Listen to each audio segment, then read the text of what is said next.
Hi everyone. In this video, I'm going to be sharing my process of painting more than 25 pillars in this design.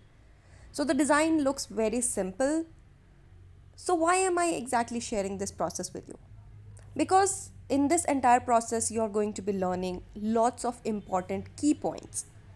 Also, this process involves failure of one of the most trusted methods. So, that also I have to share with you, of course. So, when I learn something new, I'm just making sure that I pass it along and you guys learn it with me. So, when this client approached me and they wanted around 25 pillars painted in this design, both sides, I had to think about it because first of all these designs had to be exactly same because they are or just same pillars. So the design had to be consistent. Second, I cannot do it freehand because if I do freehand, it will increase the cost significantly. Anything which we are drawing without any help takes time, takes more efforts, and is costly. So, my first instinct was to go with a stencil. Yes, for this design, I chose a stencil because then all the designs would be exactly the same. It will save lots of my time and it will come in the client's budget.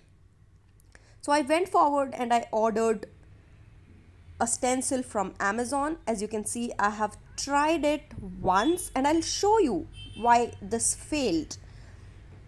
But here I have modified my technique. So along with this stencil, I will be using this masking tape.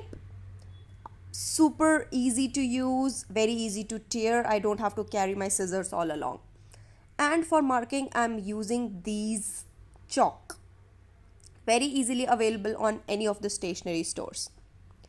So this is when I actually used the stencil of how it is supposed to be used. You stick it on the wall and you use a roller or brush or sponge to get your colors and then you remove the stencil. You wait for it to dry and then you remove the stencil. But here you can see that the color definitely seeped below the stencil and you can see that it's not looking neat at all. At many places, I also had to use white paint to remove the excess green that spread underneath. Also, leaving the stencil over there for a longer time so that the paint gets adequate amount of time to dry before you remove the stencil. It's a very long process. It takes time to dry. And when you have to paint more than 25 pillars both sides, that means around 50 pillars, you cannot wait that long. This process would have taken me weeks to paint all these pillars. So, this stencil was a complete failure to be used as a stencil. So, I could not use it in a regular way. What I did was, I would just place it where I want the leaf to be and then use a chalk to trace all these curves and mark the leaves where I want to be. Now, you would definitely imagine that this is a longer process, this is a more time taking process, but definitely not. It saves a lot of time because you don't have to paste it, then use the roller, and then wait for it to dry. That waiting time is what is more significant here.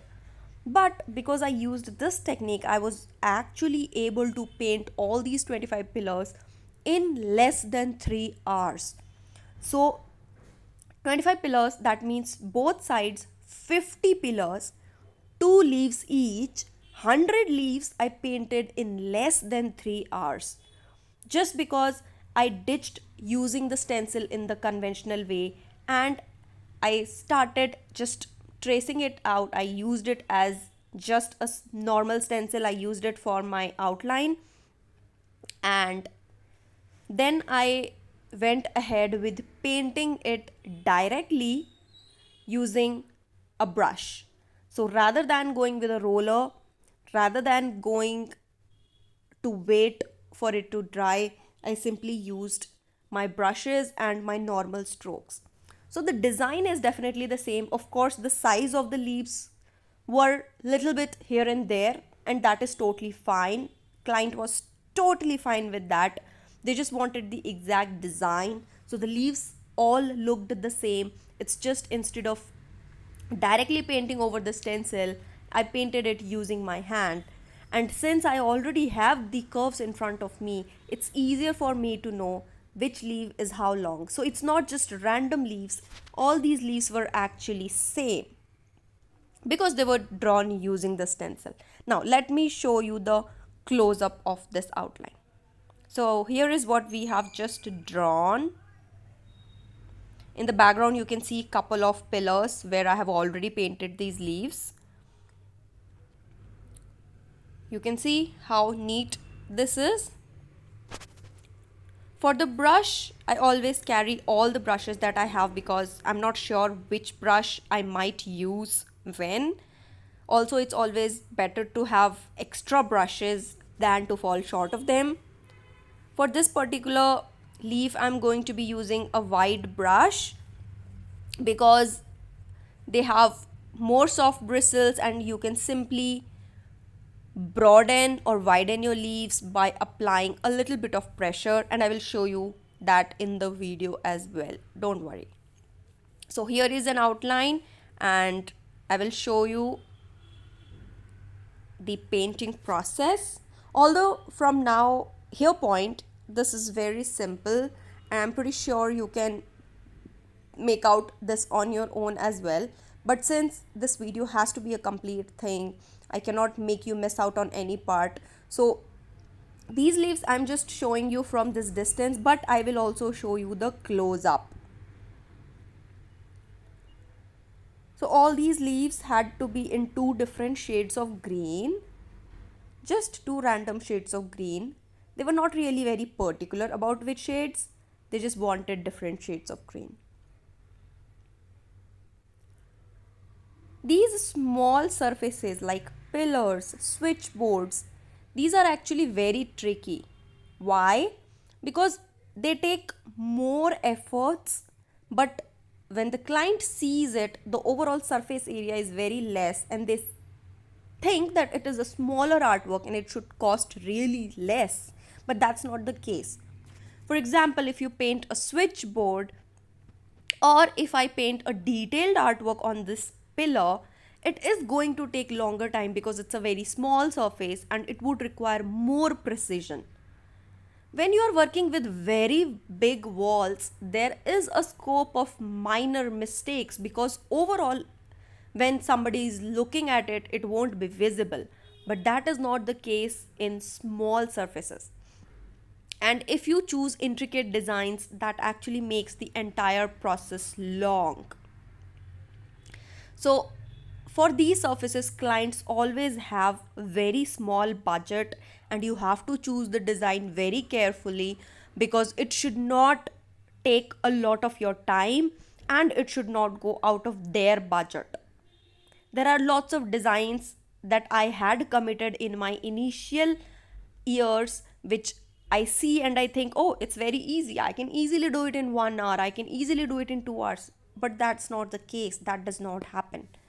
It ends up taking longer. So you have to be very careful about what designs you are choosing for what surface. Also, for these places like pillars, these are very small areas and these are just for overall beautification, but nobody's actually going to take a very closer look at them.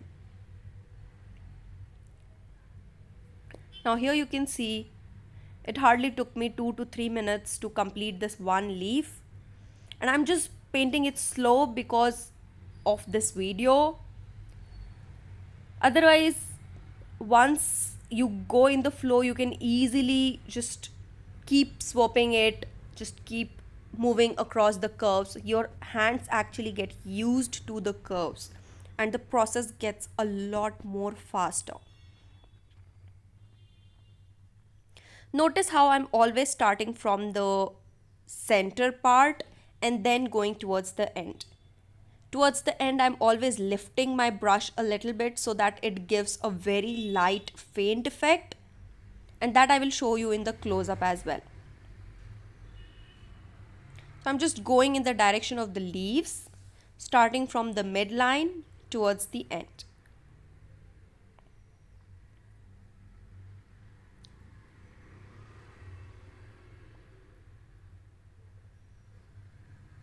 Notice that I chose wider brush because I'm using it sideways, so I can easily paint narrow leaves as well as wide leaves with the same brush. I don't have to change my brush, and that is also saving a lot of my time.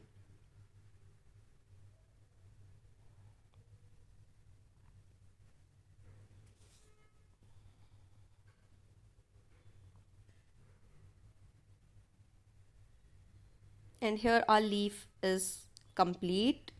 Now for the close up video, let me just share. You can see starting from the center, moving towards the end.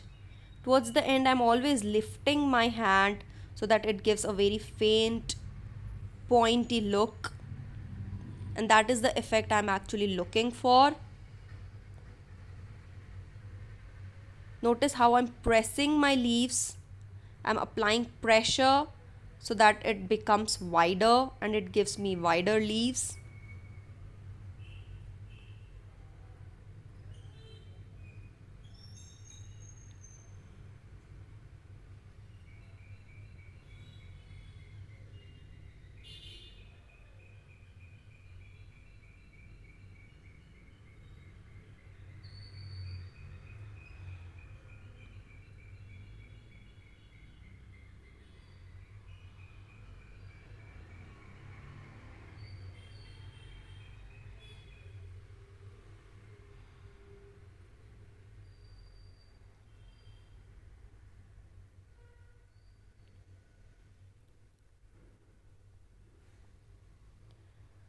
So this video was less about the exact mural but more about the techniques that I learned, some tips and tricks or some modifications in the exact process that I used so that I can make this project get completed on time.